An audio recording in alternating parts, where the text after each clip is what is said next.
Hi, I'm Christian Sims, And I'm Tony DeBerry. and today we're going to talk to you about Vogue. Yes, Vogue is a art form that originated in Harlem Around the late 70s, early 80s. yes, and it was gays like gay Latinos and blacks who originated this style of dance because they were outcasted from their families for being gay.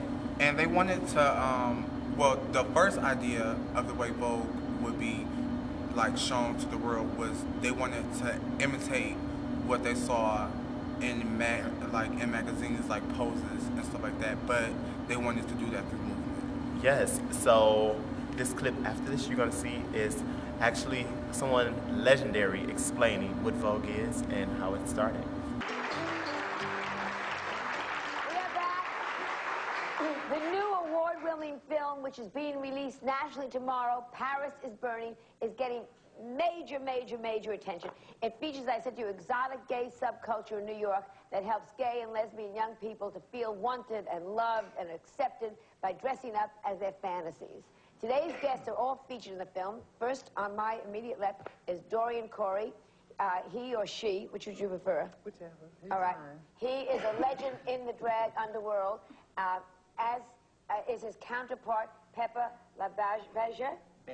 Beja, okay. And they have both been participating in the drag balls for years. Am I right on that? Okay.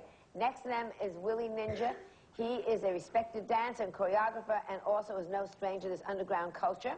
And last but not least, on the end is Jenny Livingston, who is the director of this award-winning documentary. Will you please welcome the stars of Paris is Burning, and I thank you very much for being here.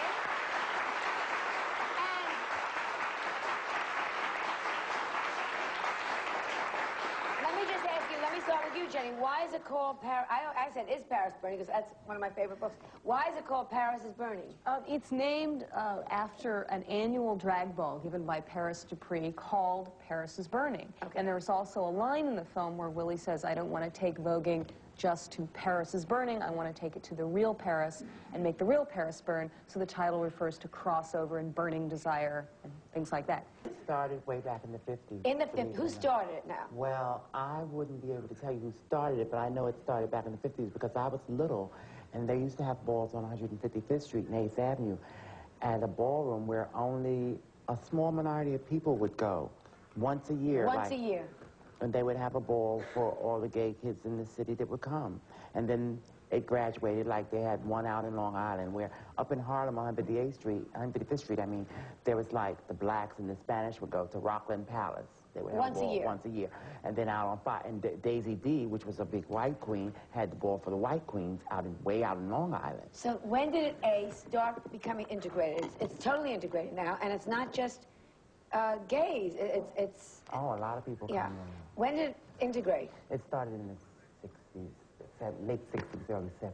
And it's much more than once a week. Once a year now. It's honey, Once or twice a month. It's It went more from than... being a downtown big ball, where there was only like 3 or 4 a year, then it went uptown and diversified out to become a much more multi-category ball. But with the kids, you know, it's like that's how the family, the houses, and the ball, it all becomes, this is a chance where you get together with your peers and you're able to perform in front of those who understand exactly your lifestyle. Then you said family. When they introduced you, they said from the house of. Yes, the house. Because explain what's happened. It's gone from just a ball where we're all going to get dressed up and I'm going to make my costume and show up and win a prize. It's suddenly, there are people that have become like mother figures to all the younger people. Explain what this is going on here. Was in the 70s, my house was the first house to start it. They were basically like clubs like the Duprees and the La Chanel. The La Chanels. These are clubs, They were gay clubs. And as the La Beiges became a house, we started calling ourselves houses after the fashion houses. But La Beija not being a fashion house, we were the first one to say we were a house. And then everybody started tagging on saying they were houses. But now who is we? Your name is LaBeija. Pepper LaBeija, yes, there was Crystal LaBeija and Subway LaBeija. At that time, it was only drag queens. These are your friends that all took your name? Yeah. No, I didn't. I took Crystal's name. Crystal was the mother of the house. All right, so Crystal LaBeija was someone that went to balls. To balls. She competed against the, excuse the expression, the white drags. Right. Painted white, and one over some white queen sometimes. Okay. So now you said, I'm a friend of Crystal, so I'm going to be called part of the House of LaBeija.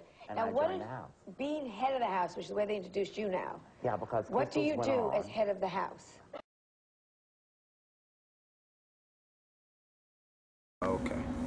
So one thing me and Christian both found out about voguing, that there is no official training. Like ballet or modern or tap dance, you can't go to a studio, well back then, and learn what Vogue is. So one of the #1 things voguers do is they learn by watching other great people.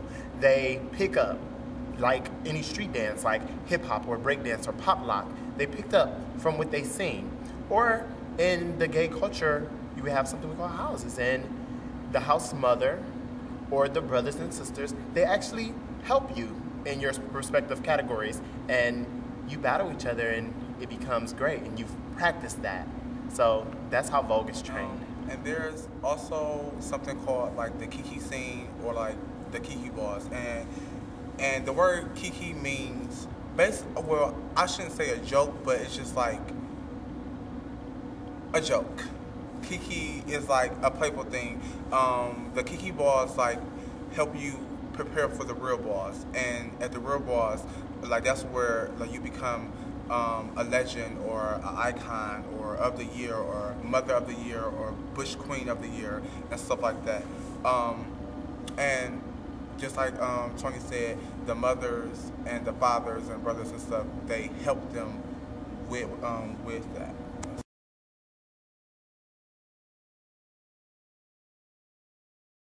What it is, and let me just explain again for the people, they have all, first of all, everyone gets trophies, which is great, okay. But they're not just for the best drag, you know, or the most outrageous costume. It's something much deeper than that. Can you explain, Jenny? Well, I think that drag is a term that you probably couldn't even use to describe all of the categories. A category is sort of like at a fashion show. You have sportswear, evening wear, swimwear, and the ball has that too. But there are femme queens who are you know, dressed as Pepper and Dorian are, like women, and there are butch queens like Willie who, you know, look like guys. And there's a category called realness. And, that's what I'm going to get to. And realness could be looking like anything that you're not. Femme queen realness is looking like a woman. Executive realness is executive butch queen realness, which is a male executive, is looking like a male executive. So people come as their fantasies. In other words, if you want to look like an executive, because I found that so meaningful. People come all dressed up in Brooks Brothers suits and an attaché case to look like a man that you would see on Madison Avenue. And that's right. With all the accessories inside. All the accessories inside. You remember when you open the attaché case? The World Financial Times, the gold pens. They bring little computers. So what it becomes a fantasy. It's like a dress up to say, tonight I am going to be an executive, or tonight I'm going to be, which I thought, preppy students I thought was fascinating. People come dressed as preppy students. Or even, there's a category called Banji Boy and Banji Girl, which means a tough boy or a tough girl in the street. So even dressed like a straight, heterosexual mugger. You know, right. I mean, it's really anything that you're not, and might want to be, or might want to make fun of in some cases.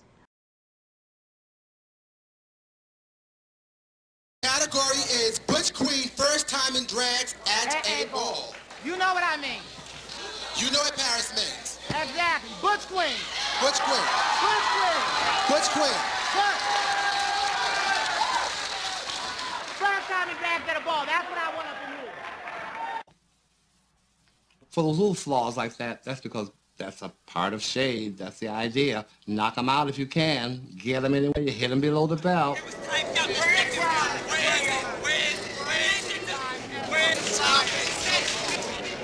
Shade comes from reading. Reading came first.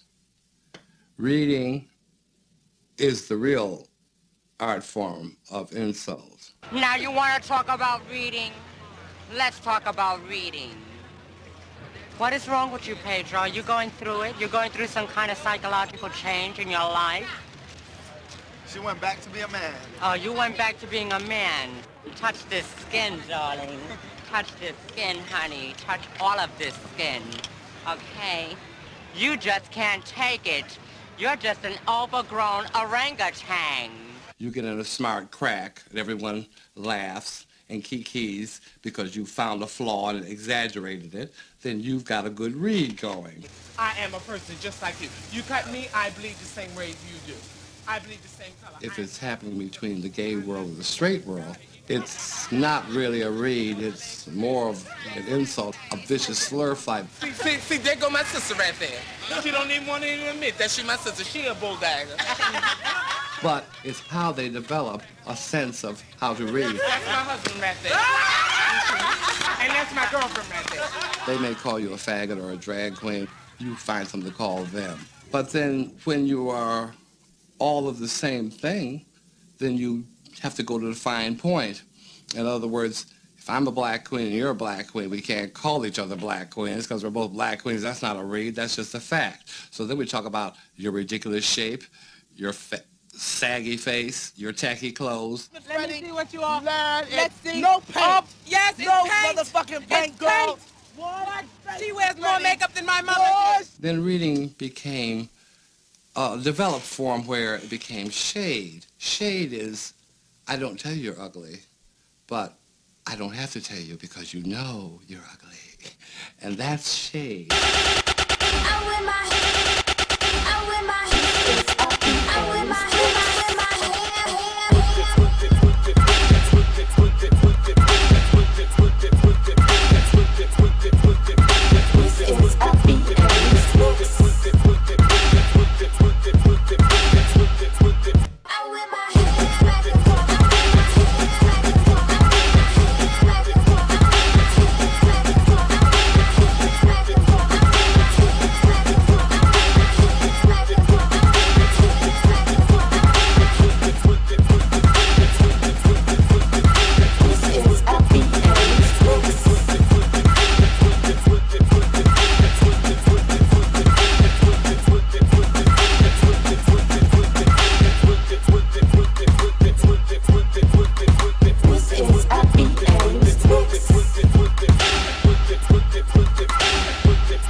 spin, flan, post, turn, spin, flan, post, turn, spin, flan, post, turn, spin, flan, post, spin, flan, spin, flan, post, spin, flan.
Pose, turn, spin, flawn. Pose, turn, spin, flawn. Pose, turn, spin, flawn. Pose, turn, spin, flawn. Pose, turn, spin, flawn. Pose, turn, spin, flawn. Pose, turn, spin, flawn. Pose, turn, spin, flawn.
Girl, you got the chop.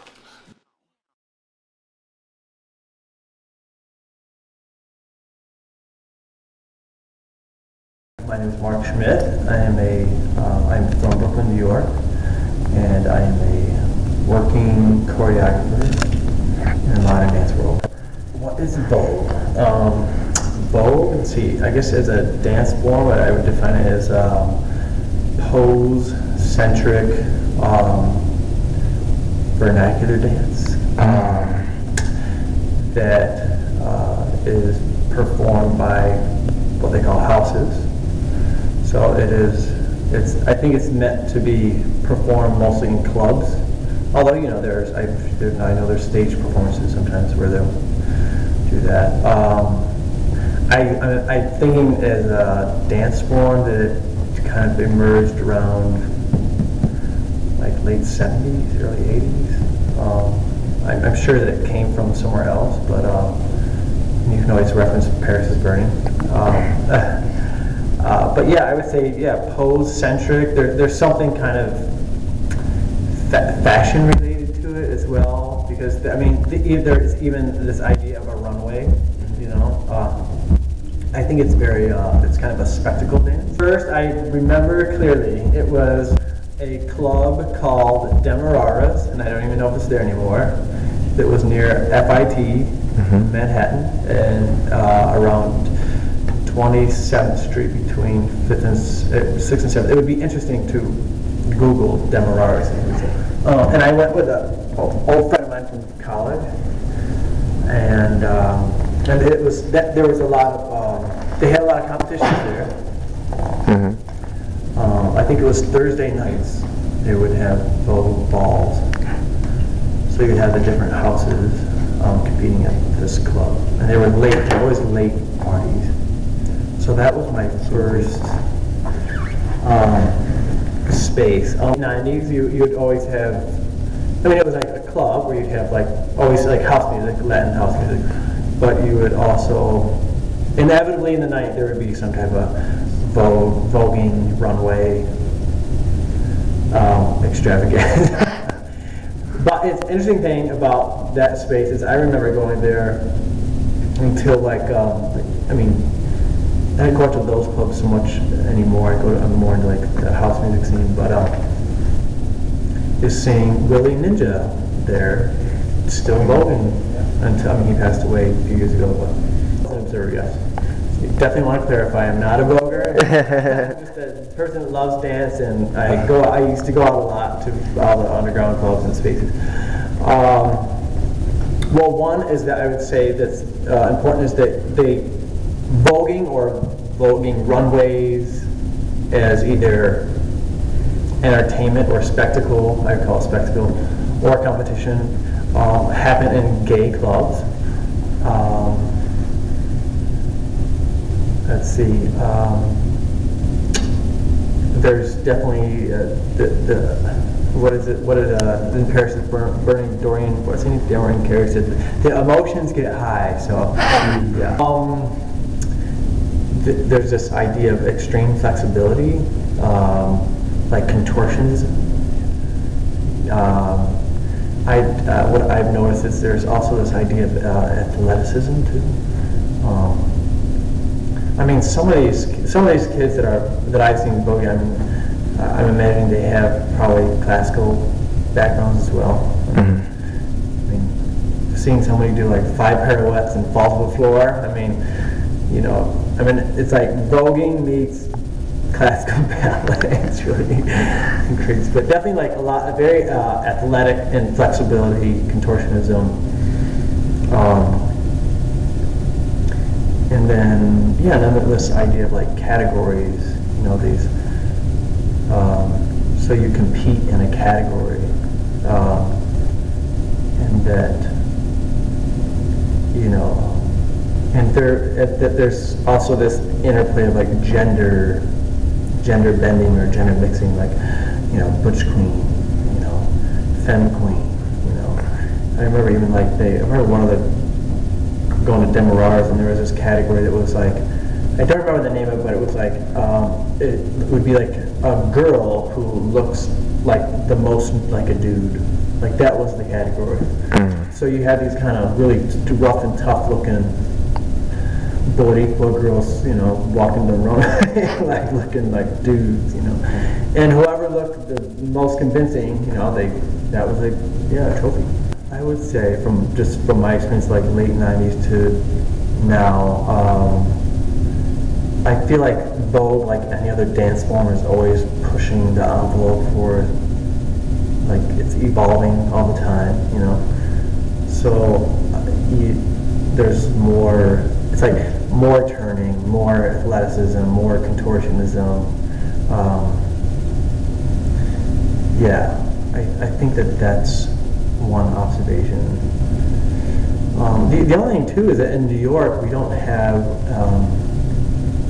the great thing about the 90s and the 80s too is that there were these mega clubs that were kind of run by like what I would call the gay mafia, you know. So and it's where they were playing house music. So and people wanted to go to these clubs because they were so different and they were creative and eclectic, like the Limelight or Palladium was one of them, or the Tunnel. You know, people would dress up in all these different characters, or like a chicken outfit, or like, you know. And these were the places also where people were voguing too, you know. And the thing is, now those clubs are gone, or you know, the social dancing in New York is very different now. So I would say maybe that's one change, is that those spaces where people were voguing or having opportunities to vogue are gone. So I'm not sure where people are voguing now. She the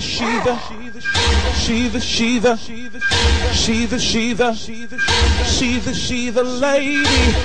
She the. That's the DJ, the beat. You wanna vogue? You wanna vogue? You wanna vogue? Performance. 5 elements. Five elements. Hand performance.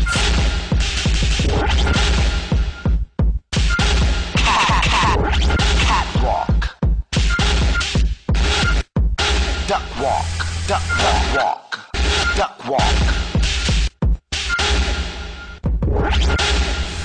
Dip.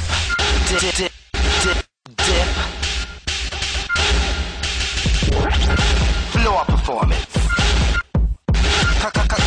Surf pussy. Surf pussy, bitch.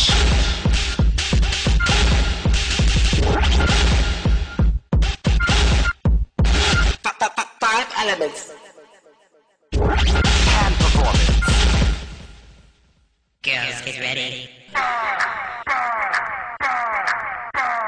This is